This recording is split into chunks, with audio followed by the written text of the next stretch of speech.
welcome back to the YouTube channel for the Renaissance English History Podcast.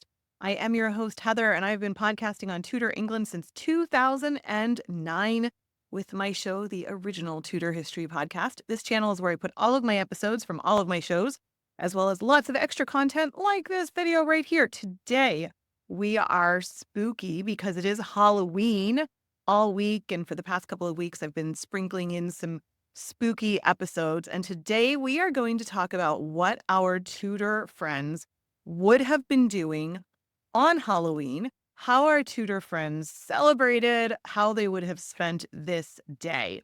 If you would like to see more Tudor history in your YouTube feed, why not go ahead and hit subscribe right now so you never miss any of the videos that I put out.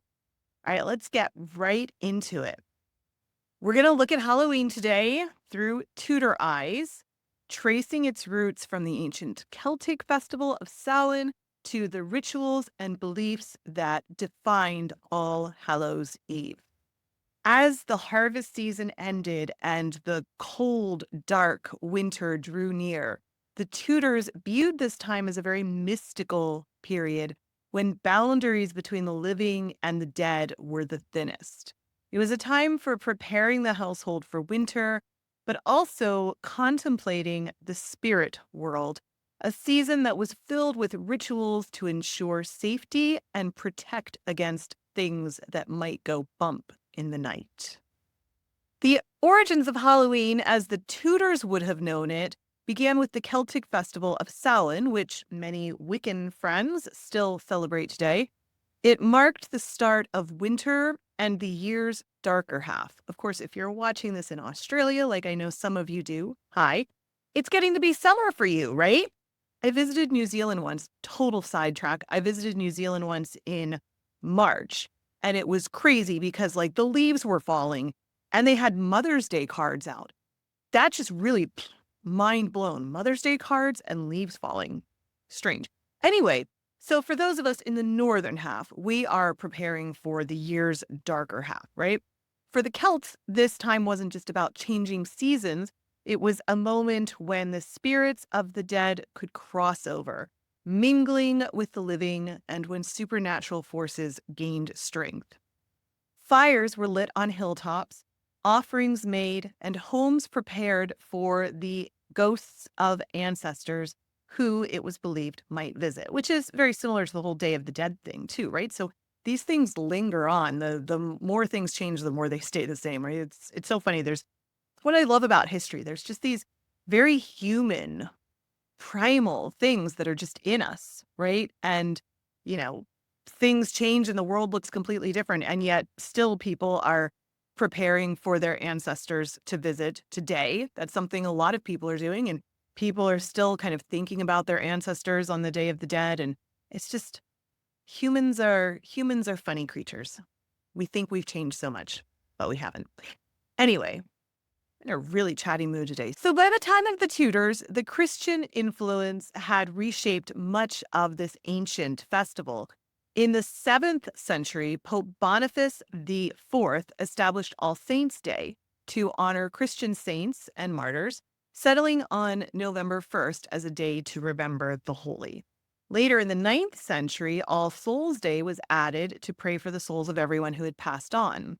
Together, these dates created a trilogy of observations: All Hallows Eve, Halloween, on October 31st, serving as a bit of a holy vigil, if you were. So for the Tudors, Halloween became a time to light candles in church and at the homes for the souls of the departed. People would gather to pray, they would sing some hymns, seek some blessings for their dead relatives, in a mix of solemnity and community spirit that marked the start of winter. In Tudor England, All Hallows Eve was steeped in superstition. People firmly believed that the dead walked among them on that night, along with fairies and other supernatural beings.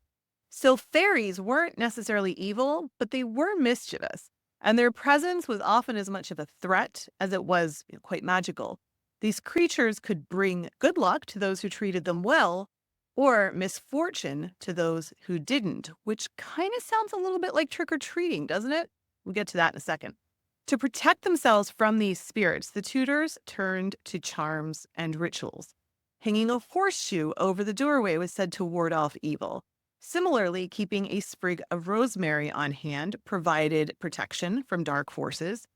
On All Hallows Eve, many families would place candles in the windows and doorways to guide friendly spirits back to their rest and prevent malicious ones from entering the home.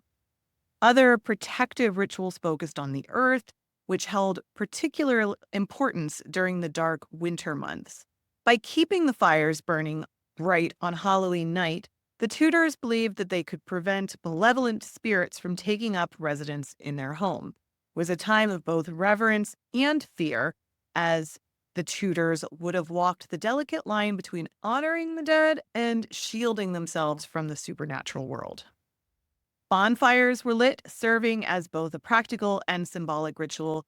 These towering fires, set ablaze in fields or town squares, symbolized purification, driving away evil spirits, and protecting the community from harm as winter descended. It was also an opportunity for gathering, a night when the villagers could unite, share some stories, rekindle their home fires with embers taken from the communal blaze. Bringing a piece of the bonfire home was actually believed to protect against misfortune and ensure warmth and safety during the coming winter. Lanterns made from hollowed turnips were another essential part of the evening. Carved with frightening faces and lit from within, they served to ward off wandering spirits. These jack-o'-lanterns, in their original form, protected families, especially when placed in windows or along paths leading to the home. The tradition of souling also added another community ritual to the night. Children would go door to door asking for small soul cakes in exchange for prayers for the family's departed loved ones. Each cake collected represented the promise of a prayer, and as they sang songs of remembrance, it was believed that these prayers would help the souls on their journey, lifting them out of purgatory. This custom would eventually turn into our modern day trick-or-treating when people dress up and get Twix bars in exchange for not really sure what. I don't think anybody promises to pray for anybody when they're trick-or-treating. Do you promise to pray for anybody when you're trick-or-treating? I don't. Anyway, soul cakes. That's where it comes from. For the Tudors, All Hallows Eve was not just a night for honoring the dead, but also a powerful time for divination. With the veil between the worlds at its very thinnest, many believed that the glimpses of the future could be revealed. Young people especially turned to simple yet mystical practices to divine answers to their most pressing questions, particularly about love and marriage. It's funny, this morning driving my daughter to school, she said to me, "Mom, tonight I want to play Bloody Mary." And I said, "Oh, that sounds interesting. What's Bloody Mary?" And she said, "Well, you go into the bathroom and you turn off the lights and you stand in front of the mirror and you say Bloody Mary 7 times and it apparently summons her ghost." And I said, "Cool. I want to talk to Mary's ghost." And then I said, it's also really not fair to call her Bloody Mary because at that point she interrupted me and said, "I know, Mom. The victors write the history, and also Elizabeth killed a bunch of Catholics. I get it. It's just a game." So my daughter was very exasperated with me over history this morning, which I thought was quite fun. Anyway, apple bobbing is now a classic Halloween game, and it was once used as a method of foretelling romance, speaking of divination. The first person to successfully bite an apple when you're apple bobbing would apparently be the next to marry.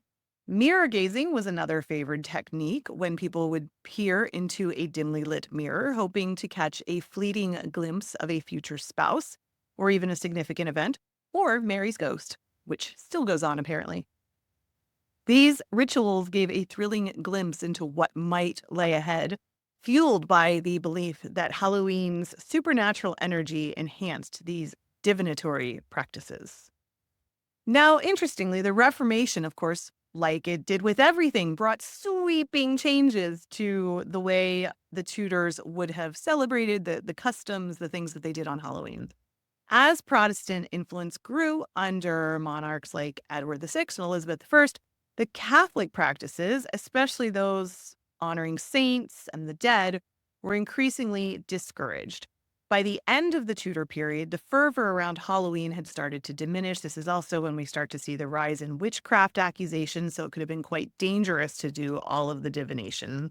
I have done some episodes on witches recently and some videos on witches. And of course, the universe does not like a vacuum. So, as all of these Catholic supernatural practices started to fade away, in the 17th century and 18th century, we see the rise in another autumnal celebration that became a national day of Thanksgiving, and that's Guy Fawkes Day. I've done episodes on the gunpowder plot too, which I will link to in the notes. So in 1605, the gunpowder plot to blow up Parliament was foiled, and November 5th became a national day of Thanksgiving. Celebrations included tea, bonfires, effigies, and even hollowed turnip lanterns, eerily similar to Halloween customs. Weird. This anti-Catholic holiday started out anti-Catholic because, of course, Guy Fawkes was Catholic. So the earliest formation of Guy Fawkes Day, it was an anti-Catholic holiday. It gradually started to replace Halloween in England, where it became a night to banish perceived evildoers with symbolic purges. This shift not only changed the focus of the holiday, but also laid the groundwork for more modern bonfire night traditions. Despite Halloween's fading under the Tudors, its legacy continues. Obviously, the spirit of souling transformed into modern-day trick-or-treating. The carved lanterns from turnips evolved into our jack-o'-lanterns. Once these symbols of protection have endured as Halloween and a Guy Fawkes staple, embodying the blend of the mystical and the community spirit. Even games like apple bobbing continue to connect us to these centuries-old divination practices. And so today, when we're trick-or-treating, when we are eating candy corn and bobbing for apples, we can think about our Tudor friends doing similar things and just how similar we all are. There's more that unites us than separates us. I also think as an American, that's a very, very important thing to remember at this time of year as well. So if you have made it to the end of this video and you enjoyed it, I sure would appreciate a press of that like button. It helps feed the algorithm and get these videos to even more people. And I hope I earned your subscription to my channel where I put out videos like this on the regular. All right, my friend, thank you for being here. You are deeply loved. I am so glad I shared the planet with you. Have an amazing day. And don't forget to drink your water. Super important. All right, friend, I will be back again very soon. Bye-bye.